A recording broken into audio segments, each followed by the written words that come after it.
All right, in this video, I'm going to go over installing speed engineering traction bars, lowering the back down all the way on the DJM stuff that's already installed. I just don't have it on this lowest setting because I'm contacting the frame, which that brings me to, we're also notching the frame. This video is kind of broken up because it actually took a few months to record because right in the middle of summer I had to go do Army stuff for a few months. So, so we'll just start back where I started this spring. All right, today in the shop, we're working on my lowered 2500 HD. We're gonna hopefully make it lower, stiffen the suspension, and get it some traction that it really needs. And before I go any further in this video, I apologize for my voice. It's pollen season here in Arkansas, and it's absolutely tearing me up. So we'll just bear with it and push through. For starters, these half-ton springs I put in, not sure if they're wore out or there's just too much frame mass. They're not used to this much weight. They ride on the overloads all the time, and it's just super soft, bangs the crap out of the frame. So those things are out of here. Going back with the original 2500 HD springs, except I'm taking out some of these springs, especially the overload, because these were designed for super heavy duty, because this was a Pacific Union railroad truck with thousands of pounds of railroad gear on it. When that removed, it's just stiff as can be and super tall. We don't need that much. So we're going to thin out the pack, ditch the overload, and I've got prothane, polyurethane bushings to go in these springs, hoping to kind of stiffen it up. Help put the traction down to the ground.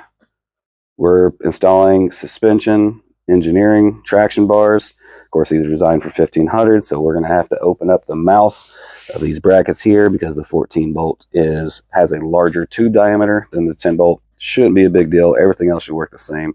I mean, like I've proven with this one, the leaf springs are the same. Everything should work. Of course, new pins and new clamps for when the springs go back together. And then in the effort of going lower, I've got some 1500 frame notches. What those will do is they'll still allow a good bit of frame above the notch. So I'm only going to be removing about that much because that's all I need. To do that, we're going to have to knock off these pads that the original bump stops used. Not a big deal. Knock those right off. And then going to actually drop it all the way down on these DJM drop brackets and spindles. Hopefully be able to get the rake out of this thing. It's got like a 2-inch tall rake in the back. It's like the reverse of a squat, which I don't mind, especially for towing, but I want to sit more level, and with some stiffer springs, I'll still be able to tow without beating the crap out of my frame like I have been. Might not get it to this video. It also has some Flowmaster Flow FXs going in place of the Summit Racing turbo mufflers. Those resonate really bad at 2000 RPMs. I mean, all LS motors do it. I'm hoping these, even though they're straight through, they're going to be louder. I'm hoping with the internal packing material they have, they'll help kind of deaden that resonation that they have. There's no internal baffles to rattle like these have. One other thing I would like to do, in the meantime, before I spend $1,000 on a one-piece drive shaft, which will happen before it gets turboed because this will obviously not handle that power level. With it being lowered, the drive shaft comes from the transmission, actually goes at a downward angle to the carrier bearing, and then when weight is on the ground, it actually goes back up to the differential. So there is tons of clearance above this drive shaft. So what I'm going to attempt to do, and you can follow along and see if it works, I'm getting a new carrier bearing. I'm going to flip it and actually bolt it in up here, because like I said, I've got just tons of room. I'll have to remove this bar. Then with the drive shaft out of the way, obviously, I'll come from here to here with another bar to reinforce it. That way, I should have a fairly straight shot from the transmission, if not slightly upward angle.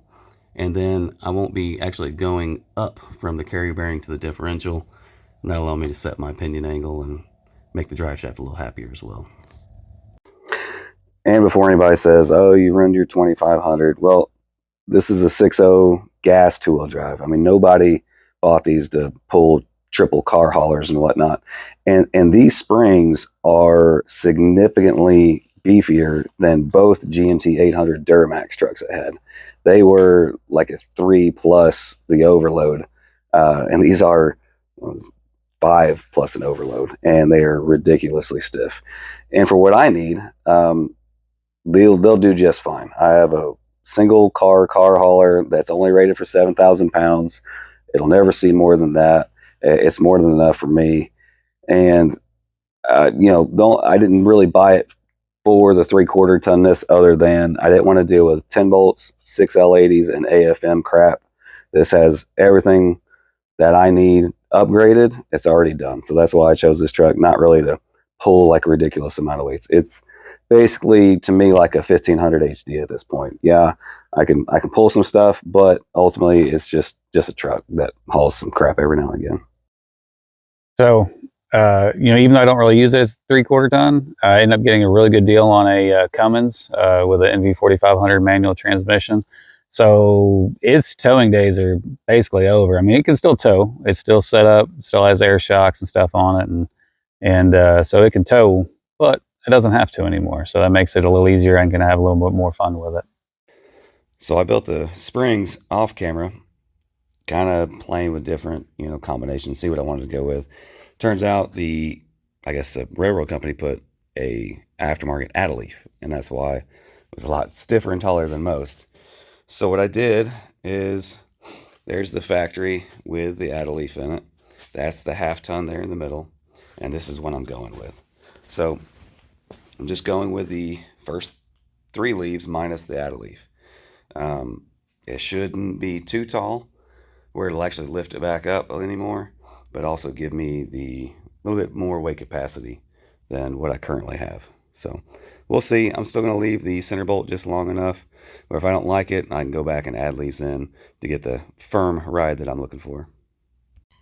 I've got the frame notches marked out, held them up there, just threw a little spray paint on there to get the line, and we're going to start cutting. And of course, these are going to need to be modified, being for a 1500 and not a 2500 HD, which I'm going to weld them in, not bolt them in. So that's not a big deal. Well, let's get to cutting. There's no turning back now.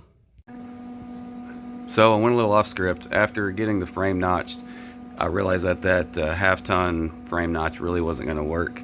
Or it would have, but it would have taken way more work to make it work. So just took some 1/4 inch plate and welded that in, front, back, up top. And it actually has, this is the frame section to cut out. So it actually has, double layer. It has that. So welded to this. It's pretty well braced up in there. I don't think I'm gonna have any issues. So I'm gonna get this side complete and then start on the other side. Off camera, I installed the prothane poly bushings in both of the leaf springs. Of course, I didn't on the shackle because it already has polyurethane bushings. It's kind of would have been a waste of time. Did that off camera because, I mean, it's just, you press the old ones out, press the new ones in, nothing exciting there. And now we are on to the traction bar brackets. And just like I explained before, we'll have to open the mouth of that up a little bit. So you can see the axle diameter is a little bigger. So we're going to knock the points down here and make it sit flush. So I'm get to grinding and we'll get them to fit. So I'm opening these up with my bench grinder. So I'm running back and forth between my bench grinder over there, taking a little bit off, coming back over the axle, and getting pretty close. It's just the tiniest little bit of daylight there. But what I do to make sure I'm not taking off too much is I come back over here, just kind of rock it back and forth, kind of grind it into the rust, and then you'll actually see where it's contacting and where I want to take just a little bit more material off. We'll do that a few more times, duplicate on the other side, and we'll be good to go. The Speed Engineering, aka Suspension Engineering traction bars installed. As I showed earlier, just open the mouths of these up on all 6 points on each side. And so now we're ready to set it down and adjust the bars. And I don't know if I also showed this on camera, but I have the carrier bearing flipped to the top side, and it clearanced and braced on the back side. So hopefully I'll actually have a decent pinion angle. It looked really good when I put the transmission jack under the axle, got it all the way up, until the truck was kind of coming off the lift, and the pinion angle looked way better than it did before. So I'm gonna throw some tires on, get it on the ground, and see what it looks like.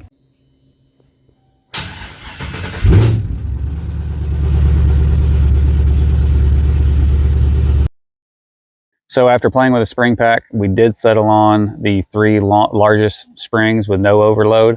That seemed to give it a firmer ride without being too firm. Got me the right height.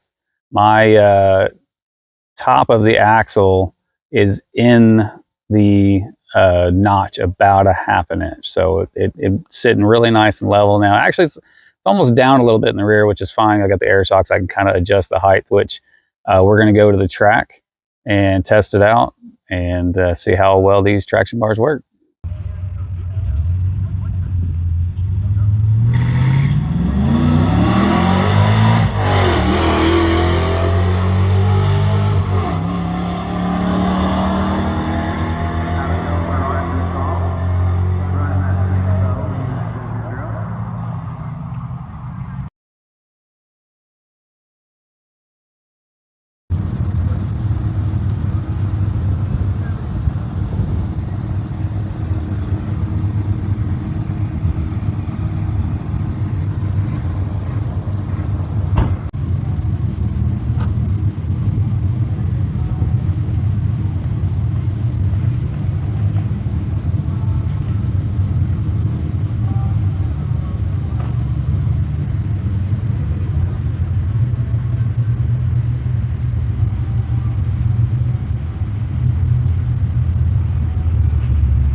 So going back to my old videos after the track, it looks like shaved at about a half second off of my ET. The trap speed is exactly the same because obviously the tune-up's the same. Actually, the mufflers are different. Instead of a chamber style muffler with tailpipes all the way out the back, It's just straight through muffler, basically dumped right before the axle. So, but with dual 3-inch at this horsepower level, I didn't expect to gain any power, just a little bit of change in size, sound. So half second faster the 60 foot, and half second faster overall ET. And it's one of those things at the track kind of, I wouldn't say humbled me, but really kind of realized that with a 3/4 ton, even though yes, it is probably a low 13, high 14 second quarter mile truck with a stock engine, which is in my opinion very impressive, it'll never be as fast as a half ton with the same setup because it's a solid 1,000 pounds heavier. There's guys out there with a cammed 5.3 running mid-low 10s in the 1,000 foot versus, you know, yeah, it's a stock 6-liter, but probably still putting out more power than a third generation cammed 5.3. But so this might be where the truck stays for now, and then I'll focus more on going fast with either the RX-7, maybe I'll pick up a $500 Marketplace S10. You can throw together a junkyard motor and go, you know, 11s, 12s in the quarter NA or turbo. You know, it's a lot easier because obviously it's half the weight of a 3/4 ton truck. But anyway, hope you enjoyed the video. Thanks for watching.